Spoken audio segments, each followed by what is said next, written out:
Nakabili nga pala tayo ng puno ng gabi. Kaya gagawin natin tong ginataang laing. At sasamahan natin to ng crispy bagnet. Kalahating sili. Saka bagnet. Kasya ba sa bunganga ko to? Medyo marami-rami nga rin pala itong nabili natin. At kinakailangan pa natin itong tanggalan ng balat. Buti na lang narito yung dalawa para tulungan tayo. Kaya naman excited din tong dalawa na tulungan tayo na magbalat nito. Yan. So tuturuan natin si Icy. Kasi hindi pa ito marunong. Ngayon lang ito magbabalat ng gabi. Walang matitira dyan, Icy. Pag ganyan gawa mo. Ganito turuan kita. Ay hihiwaan mo ng konti. Yan, ganyan. Tapos atake mo. Yan o. Tapos yan ulit atake mo yung dulo.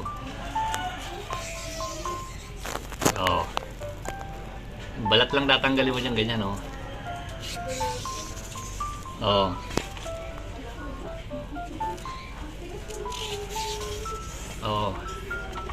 diba? Ganyan lang hatakin lang ng hatakin yan yan ganyan. Tapos hatakin mo yung balat. Yung kutsilyo mo ibaba mo yan ganyan. Ash, tulungan mo si Bebe. Ash. Meron nga palang nagsasabi na yung gabi makati daw. Pero tingin ko parang hindi naman. Parang depende siguro sa gabi o sa pagluluto. Hindi ko alam kung paano kumakata yung gabi. Pero sa experience naman namin hindi pa naman ako nakakaranas or nakakakain ng makating gabi. Saka nga pala itong gabi binilid muna natin to sa araw ng 1 linggo bago natin to niluto. Yan, so sinibakan lang natin to ng luya, sibuyas, bawang. Yan, so maglalagay rin tayo rito ng siling labuyo. 2 piraso lang kasi bawal si mama at yung 2 bata sa manghang. Yan tsaka itong siling panigang.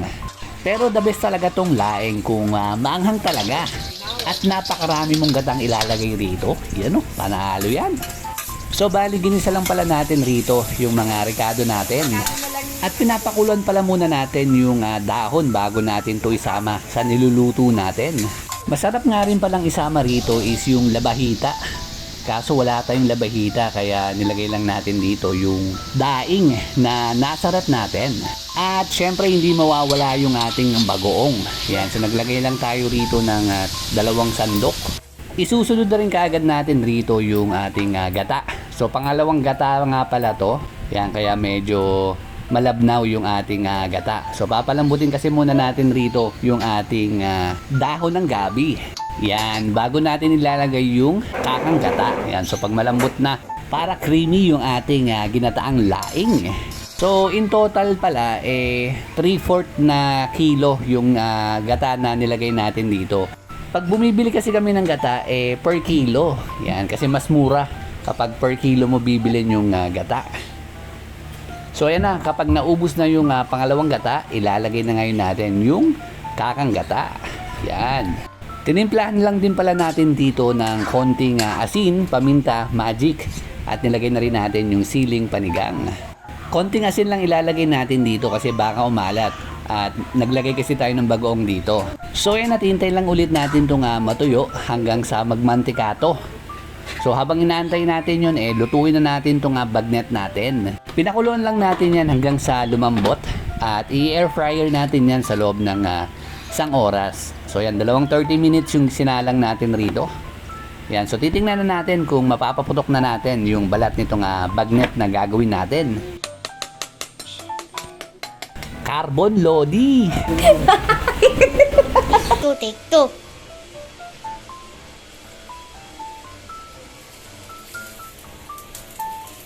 Boom! Gawa na.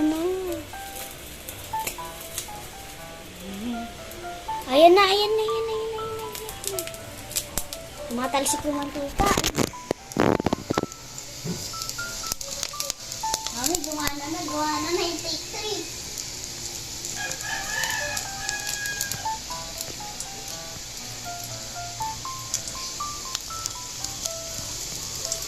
3. Ayun sa wakas at napaputok rin natin yung balat ng baboy. Nakailang try din tayo bago natin to mapaputok. Kaya uulitin ulit natin to. Bakit natsambahan lang natin to ngayon eh. So okay na yan at sibakin na natin tong ating bagnet. Yan, so gamitin natin syempre yung bagong bili nating kutsilyo. Pag gantong kutsilyong gamit mo, feeling mo si Gordon Ramsay ka eh. Lupit magluto ng prito.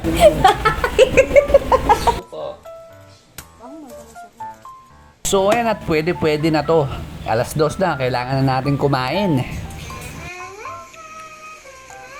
Bigyan mo yung sili mo. Kalahating sili. Saka bagnet. Natatense ka. Namumula si Gabi. Ano lasa?